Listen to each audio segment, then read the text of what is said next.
So, in case you live under a rock and you don't know, last night the Milwaukee Bucks won the NBA Cup. Darvin Ham is now still undefeated in NBA Cup games. This man has won two NBA Cup championships. Keep in mind, this is only the second year of the championship. Taurean Prince has never lost an NBA Cup game either. He's made $1 million off the NBA Cup and everything like that. Like, that all happened, right? That's cool. That's great. Everything like that.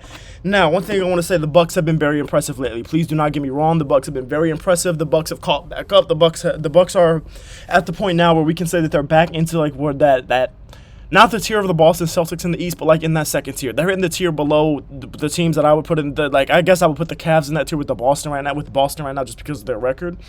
But in that tier below them, I would still have the Bucks, the Knicks. You know what I'm saying? Like, I would put the Bucks back in that tier now. But I want to make it abundantly clear that this is not a video about the Bucks. Giannis might be the MVP. He might be. Giannis is the second best player on the planet to me. The only player above him is Jokic, and like, Giannis is disgusting. Giannis is amazing. The Bucks have been playing great. To me, Giannis is my MVP just because Jokic is a lower seed. So to me, Giannis is my MVP, right? But the Milwaukee Bucks are not winning the NBA championship, and I want us to get that idea out of our heads right now. Like, I want all of us to get that idea out of our heads. Y'all niggas are focused on the wrong thing. Y'all focused on, oh, this team's doing good. They went on a 9 out of 10 game stretch a while ago. Then they come out here, they win the NBA Cup. They beat some good teams to win the NBA Cup. Their next game is Friday, I think, against the Cavs, I want to say. So that's going to be a grinded out game. It's going to be a pretty tough game for them, right? These niggas aren't winning a championship with Doc Rivers as their head coach. It's not going to happen. So I'm not even going to make this video about the Bucks. The Bucks could do so much this season, but with that team and with Doc Rivers as the coach, it's not going to happen. So I'm not even going to entertain that idea. I'm happy for the Bucks. I'm glad they won that ring. That boy AJ Green was out there hooping yesterday. I'm glad they won that, not that ring, but I'm glad they got that championship. I'm glad they got that money. Hopefully that is life-changing money for some of those guys at the end of the bench. That is life-changing money for anybody, really. So great for them. What I want to make this video about is the Thunder, because I, along with most people in the West, have the Thunder as the best team in the West. I feel like most people have had the Thunder as the best team in the West since the offseason, and if you don't, you have them as, at the very least, the second best team in the West, right? Like, especially now that the season started and everything like that, we're 30 games into the season, right? So I think we all can assume who the good teams in the NBA are. Well, when you're a good team in the NBA, you can't have two quarters in a championship win-or-go-home game where you score less than 20 points. You cannot go into the second half after scoring 28 and 22 in the first two quarters, and then you score 14 in the third quarter. And the third quarter was when the Bucks ran away with it. Really, at the end of the third quarter, the Bucks kind of pretty much had the game. The game was pretty much over. But then in the fourth quarter, you go out there and only score 17 points, don't put up no type of fight. I have problems with the Thunder, and I've had problems with the Thunder since I guess I've really just kind of always had problems with the Thunder, just because I don't think that they're a team that's good enough to win a championship yet. I think there's still some moves that need to be made. I think they're a little bit too young. I think they don't have enough shooting. I think they don't really have enough rebounding or defense or interior defense, especially when Chet's not playing, because all they have is Hartenstein. Now, while that rebounding did get better, and it has gotten a lot better since Hartenstein's come back from his injury and everything like that, and we haven't seen him and Chet at all. So don't get me wrong, things could be a lot better. But the thing that really concerns me is the three-point shooting, or the lack of, because when you've got guys like J-Dub, when you've got guys like Shea, when you got those guys who are better in the mid-range, and then you've got guys around you that are basically defenders, and the only real guy on that team that you really trust to space the floor most of the time is Isaiah Joe, that's not a great thing when that's all you've really got, right? And I think it's about time for Sam Presti and kind of just like the whole Thunder team to wake up. I think it's time for them to make a move. I don't know exactly what that move is, but this is a team that's really good. This is a team that's really young, right? Please do not get me wrong, but something about this team is off, and I can't put my finger on exactly what it is, because it's not just the shooting to me that's off. Something about this team is off. I don't know if it's that I don't believe Shea can be an A1 or a 1A on a championship team, because I kind of think I do believe Shea can be a 1A on a championship team, so I don't think it's that. I think, to me, what kind of my biggest problem with this team is that I'm not as high on J-Dub as everyone else is. And don't get me wrong, J-Dub is a super good basketball player. Please don't get me wrong. But I think a lot of people think that he's this guy that could be like an all-star, that could be like a second best player on a championship team. And while he very well could be, because like I said, he's a young guy, I don't get that vibe from him. To me, I've watched the Thunder, and I watched them last year, and I've watched them some this year. And even when this might sound dumb, but even when I play with the guy in 2K, it's just like, there are certain players that, like, I can look at them and I can be like, okay, this is a guy right here that coordinates, that, like, his play translates to winning. And this is a guy right here that can really be the best player or the second best player on a championship team, and I don't know that I necessarily see that when I watch J-Dub play. But then it's like, to me, what I kind of think will happen is if the Thunder ever do win a championship with this core, I don't think J-Dub will be the second best player. I think it'll be Chet. I think if they keep those three guys together and those guys ever are going to win a championship, I think it has to be to the point where it's like Shea and Chet are the two guys, and then J-Dub is that guy that's kind of like, what am I trying to say? Like, kind of like, I guess when the Warriors had Steph, KD, Clay, and Draymond, right? What I'm trying to say is I want, obviously to a lesser extent, because I'm not comparing these guys to two guys that to me are top 10 to 12 players of all time, but what I'm saying is you've got your Steph and your KD, you've got your Shea and your Chet. I think those are your guys that are your two best players. Again, I'm not comparing them. I'm just saying those are your guys that are your two best players.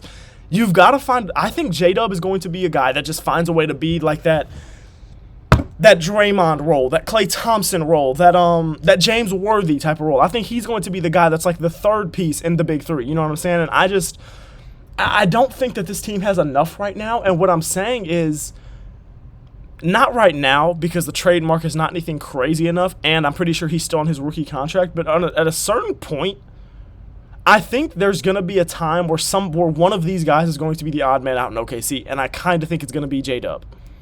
I think if we get to a point where the Thunder are in like 4 years from now and they've been to some conference finals, maybe they've even been to the finals, but they just haven't gotten over that hump, I think what's going to happen at that point is that the odd man out that's going to have to leave in order for them to win is going to be J-Dub. Now, there are also other pieces about that, right? Like Alex Caruso's going to get older, so they don't have all that time. Lou Dort's going to get older, so they don't have all that time and all that. And I think this team needs to make a move now to capitalize on the MVP years of Shea and everything like that. Not necessarily now, because like Chet's out for pretty much the rest of the year, right? So like he broke his hip. He's probably out for the rest of the year. So which is a crazy injury, by the way. But anyways, he broke his hip. He's probably out for the rest of the year, right? Whatever. So I'm not saying you have to make this move right now, but I think that game did open up the eyes of a guy like Sam Presti, who's like, okay, yeah, this team is really good. We've got our 1A guy, we've got our MVP, we've got our guy, but there's things that needs to be done because you can't go out here and score 81 points shooting 5 of 32 from 3. Now, that 5 of 32 for 3, it's not actually that bad because this team was down for like the whole second half, so they were really trying to shoot themselves back into the game. So I wouldn't say that the volume is necessarily where this team always is, but the percentage is like what concerns me because even before this game, they were like in the bottom 10th of the league. I mean, the bottom third of the league, the bottom 10 teams in the league when it comes to the 3-point shooting percentage, and it's just like they just don't have a lot of guys that are coming out there that are shooting a lot of threes and that are for damn sure hitting a lot of threes. You got Isaiah Joe coming out here and starting in this game for that exact reason because you need somebody that can hit threes. That nigga goes 1 for 6. Lou Dort puts up a bunch of threes. That nigga goes 0 for 4. Shea, your MVP, had a terrible game. Shot 8 for 24, 2 for 9 from deep. He had a terrible game. Isaiah Hartenstein was really the only starter that you can look at in this game. This is low-key damn near the only player. Besides, like, it's like Kim, Case, and Wallace pretty much. Like, the only players in this game that you can look at them and be like, those guys had really good games. They did exactly what we needed them to do. Like, that's really it because it's like you got Isaiah Hartenstein who was trying to get the Giannis thing and everything like that. Like, you don't have that many bodies that can really stop Giannis. Giannis goes out there, goes 10 for 19, a 26-point triple-double. You know what Giannis was going to do.